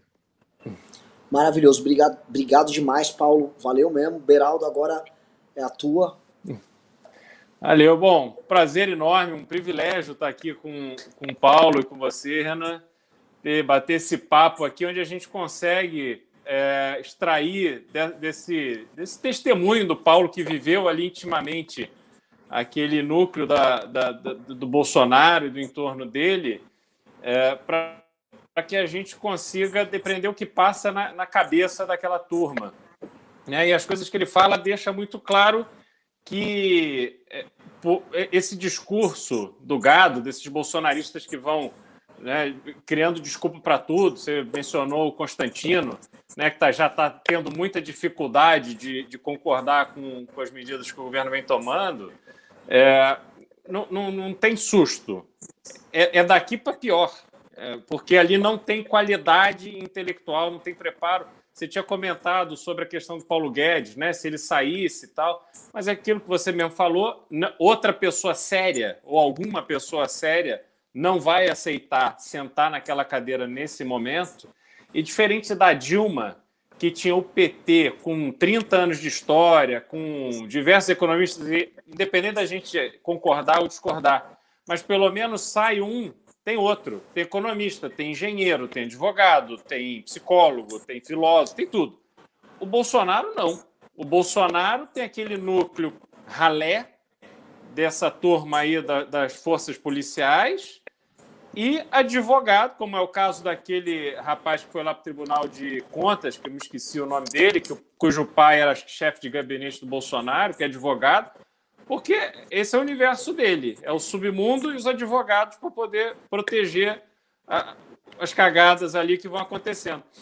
Então, não tem como melhorar, não vejo nenhuma possibilidade e vou me permitir aqui discordar do Paulo. Eu acho que a gente está caminhando para o cenário de impeachment, que pode ser uma luz no fim do túnel necessária para a população respirar um pouco mais aliviada e que politicamente pode ser um movimento também que se viabilize dentro do Congresso para punir o Bolsonaro, para dar uma resposta a toda essa quantidade de crime que ele já cometeu aí, a má condição da pandemia e tantas outras coisas.